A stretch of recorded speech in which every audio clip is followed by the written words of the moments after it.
Today I just wanted to show you guys my new wide body Hellcat 2020. Yes, y'all, 707, like my man Organic. I have 707, yes. But the reason why I'm speaking to you today is I just want to tell you a little bit about where we're going and what we're doing. I'm actually starting that podcast. I've been talking about it for months. It's going to be Security Boss Making the Cut podcast. On that podcast, my plans are to bridge the gap. It's going to be like a law enforcement platform. I want to bridge the gap between the two communities. One community being law enforcement, the other community being just civilians, regular people who have a lot of questions. The ones who feel as though they're being profiled, the ones who are, being jailed for no reasons, the ones who are being killed every day. Of course, they can't speak, but we have others that can speak on their behalf. I'm gonna be that individual that has that platform that everybody can speak to. And I hope I have an answer for everyone. So please come visit my podcast. And guess what? I got Mr. Sway behind the camera. Yup. Y'all know who Sway is. Sway is tall guys, cameraman. Yup. What we calling you now? A videologist. Videologist. He's behind the camera. He's doing me justice. Hello, Mr. Long. How are you doing today? Go ahead and tell me how you're doing again. We already caught up, but just tell us again. How are you? Oh, I spent a lot of money today. So, that's all I can tell you today. So you know what? Just talking to you briefly, I want to ask a question because it's something that you can help me with this. Maybe I don't see it or maybe it's there. I just don't know you. We've only talked a few times, but I feel like you're somebody I've known for a long time. But how are you complete in Darren Long at this point in time? I mean, are you complete in your success? Are you happy with it? Are you happy with what you've done? Or do you feel like it's something else you need to do?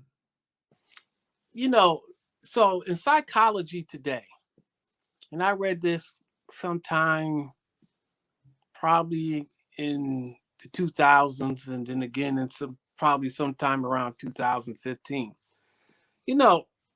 They said people in their 50s, 60s, and 70s are happier than the people in their 20s and 30s and 40s.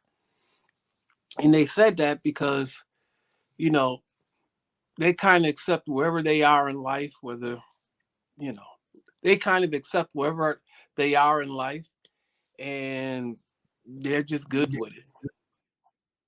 And me, I don't know. Happy. I think happy is an internal thing. Definitely. Happy may not be the right word. Satisfied, fulfilled. No. How about that? No. I mean, no. Absolutely no. I mean, I'm not miserable. No. When I get my mini fixed, there'll be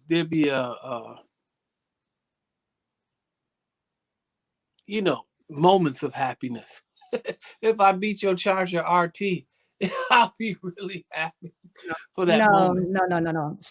Supercharger. No, that won't happen. We're not worried about that. So But you don't have what a are you Charger missing? RT.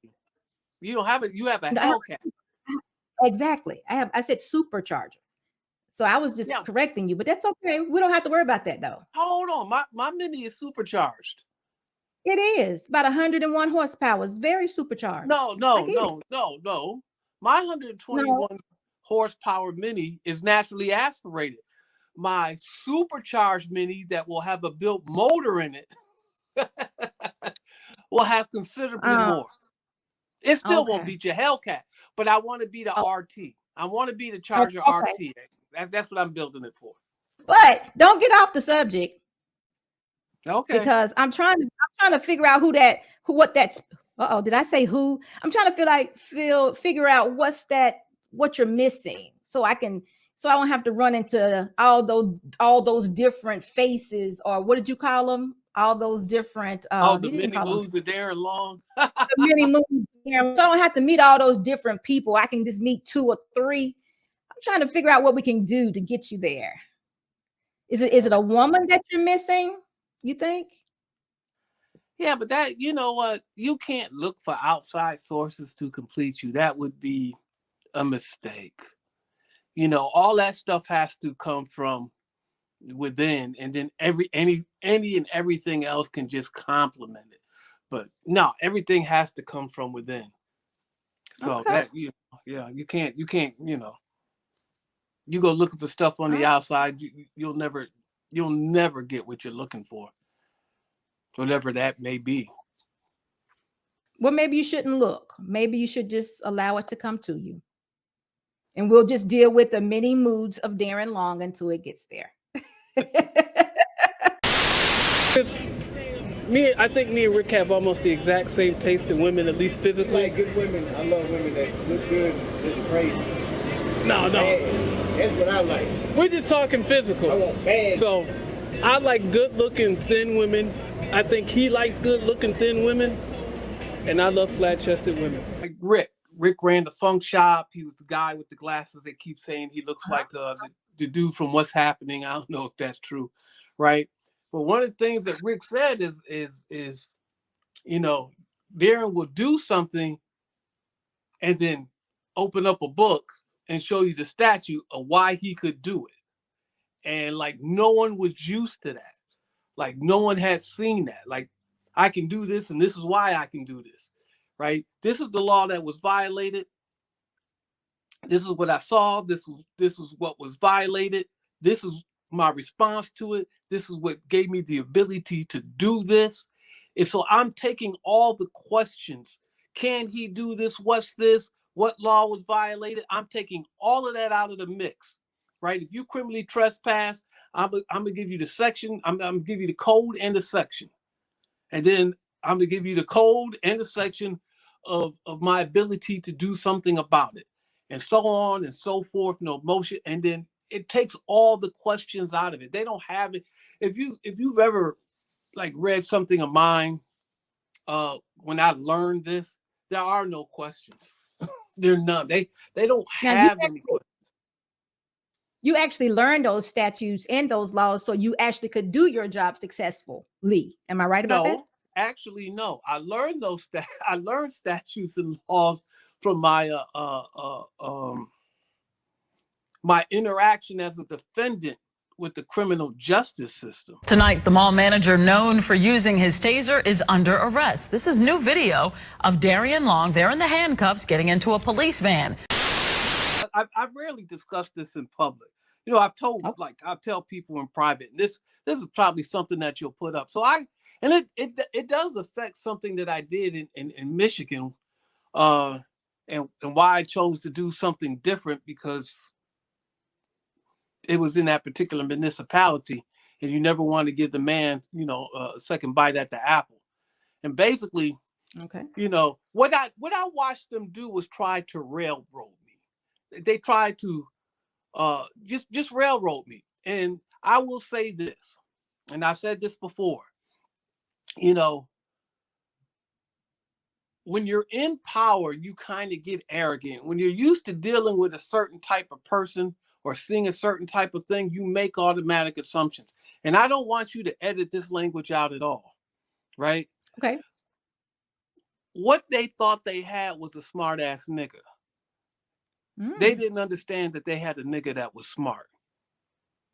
And so they weren't really prepared for it, because I had my public defender tell me there was two of them. And one was a magistrate judge in another court. Told me, we all know what, even before they viewed the video, he told me, we all know what happened. So he had already came to a determination, right? And then I had one tell me not to make a federal case out of it. But that's exactly what I did. I mean, I measured inches and feet, and I spent time in the Blue Team's law library like nobody's business. Now, my legal research does not equal anybody's law degree at all whatsoever. But I did stay at a Holiday Inn. So listen, I stalled them out. And I tell you, they wanted $1,000. They wanted me to take a charge. They wanted $1,000, and they wanted the gun. At the end of the day, I didn't take the charge. They got $500, and I kept the gun. And then I later lost it. I later lost the gun. I accidentally threw it out in the trash. but that's another thing. Accidentally threw it out in the trash. Yeah, That's what you did. because I hid it in a trash can, and I forgot I hid it in the trash can. And so when I threw out the trash, I threw out the gun. Okay. This is something that I'm dealing with now. What I'm telling you about before is something that I dealt with back in, say, 2010. Oh, okay. Okay. I thought we were talking about, okay. All right. So we're talking about Okay. two different things. And so by me doing all of that in 2010, fighting that case, because I wrote a motion to dismiss my public defender for ineffective assistance, which is something that you should do before you go to trial. Because once you go to court or trial and it goes through the system, the appellate court will say because he passed the bar, they will assume that he is competent. And I can give you an example where, a lawyer fell asleep during the murder trial, and the defendant, next lawyer tried to file for ineffective assistance, and they said no. The fact that he was asleep wasn't even important. He had passed the bar, and therefore he was competent. And so I'm like, whoa. And this happened in Texas. So when I tell you that I read a lot of law, And not only did I read a lot of law, but I held mock jury trials or mock trials per se with people who knew me, but weren't necessarily going to be fans. They were just going to tell me the truth of what they thought. And so it kind of sharpened my arguments. And I said, listen, if I can't convince them, then I can't convince some other people. Or if I can't convince them, I can convince some other people. And listen, one or two of them, they got tired of talking to me too. But one or two of them were really, really particularly hard. Like, why'd you follow him? Why this? Why that? And I tell you, like, when you see Santana with brick in hand, and you see that as soon as he fell back, I fell back. Right. You know how I knew that? Because I read it. I read it while I was I read the case law involving all kinds of things that didn't necessarily have to do with what I did, right? Or what they were trying to accuse me of, which was brandishing. But man, they just weren't prepared. They weren't prepared for Darren Long. They weren't. When I tell you, I had a camera in the car and I broke the video down second by second, and I transcribed that video. Man, they were not prepared. They were not prepared for that kind of thing at all. They just weren't. And I'm not hoping that you get in any trouble, but the next time you do, or if you do, you call me, let me be on your jury. Okay. Listen, I'm nice and fair. I'm all, listen. You like you're slightly conservative. I don't know if I want to let you on it. You're slightly conservative. How do you know that? How do you know that? Because I listen to you. Oh, okay. I listen to you. That doesn't mean that you vote conservative or that you vote Republican. I didn't say politics. I was just dealing with what you said. But you have a slightly conservative point of view, and a lot of people don't understand that's actually predominant in Black people in the South. That there's some slight conservatism. Sometimes it's very well placed, and sometimes it's misplaced. Let's just say I have a good balance. Well, I listen to one of your podcasts. If you're a Black man and you're doing right, you're trying to do some things, then I help you out. But if you're out there doing wrong things, I ain't got nothing for you but accountability. I was like, oh. Actually, it went more like, you know who you are, and all I have for you is accountability. But if you've been wrong, but you've missed the most important part. I said, if you've been wrongly done, or somebody treated you wrongly, or you were accused of something you didn't do, I'm there to help you. You didn't say anything about that part, because that's actually what I said. Oh, okay. Well, I don't remember. So, hold on. So, could you like to support the police? And I'm not necessarily against the police, right? I'm not necessarily against them, right? But I don't blindly support anyone. So during this particular incident, I watched a cop try to put words in my mouth. I mean, he literally tried to put words in my mouth, right? And then because I shouldn't have been talking, but I was talking. But that's before I knew better. And even sometimes now, I know I shouldn't talk, and I say some things. And so I watched him try to put words in my mouth. And then I tell you this, the prosecutor didn't call the most impartial witness. My defense attorneys, my public defenders, none of them called the most impartial witness.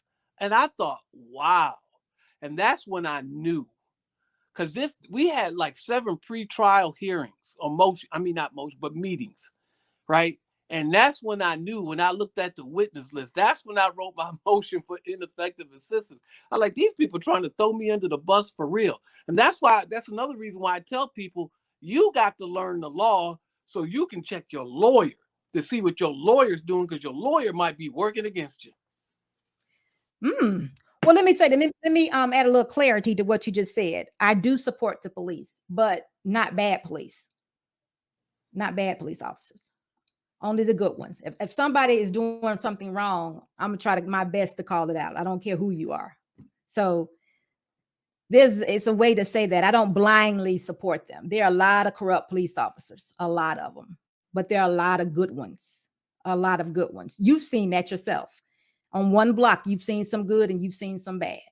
I would think you have. I've seen it in your videos. Well, you know what? I seen some things, and I heard some things at the time, but you get caught in your own point of view sometimes. And it's like when you gather more information, some things will change and some things won't. And so, years later, when I had more information, not necessarily about them, but about a broad set of topics. Because one of my strengths is I can learn something over here and then reapply it over here to what extent ever that it reapplies. And so I just saw some things and I heard some things like, let's take Ballhead. Officer, where do I go to find a restraining order against somebody in this city? Because this fool right here keeps showing me his ass. Dude! Listen, if you want to do that, all you got to do is go to 160 Prime. But you got to get his name and address in order for them to file it. And everybody got down on Ballhead, but listen, Ballhead knew everything. And I was told that. They said he used to be a little harder. They said he used to be harder than he was. But since he was down there all the time and he was just tired of that stuff, But like, I heard stories, and I'm not going to repeat them. I mean, he could make a phone call and stuff could just stop on a dime. And I did see him one day come out on the block. He said, "Gentlemen, the block is closed. Everybody go home. We done with this for the day." Basically what he said. And you know what? The block was closed. Everybody went home because he was done for the day. So I just know sometimes that what I'm about is for us to take accountability for what we do. Too often, individuals, I'm gonna say in the African American communities, we don't take accountability for what we do. We don't, and that's what I don't like. And it's not. I don't think it's just the African American community. Maybe not, but that's who I'm speaking to. I can't, but it's always with us. It's always the white man. I always hear the white man, the white man, the white man. And that's not the problem. So when you talk about when people say it's always the white man, well, you hired a Democratic governor and the Republican legislature in North Carolina tried to strip him of all his abilities. And so, no, that's not a North Carolina problem.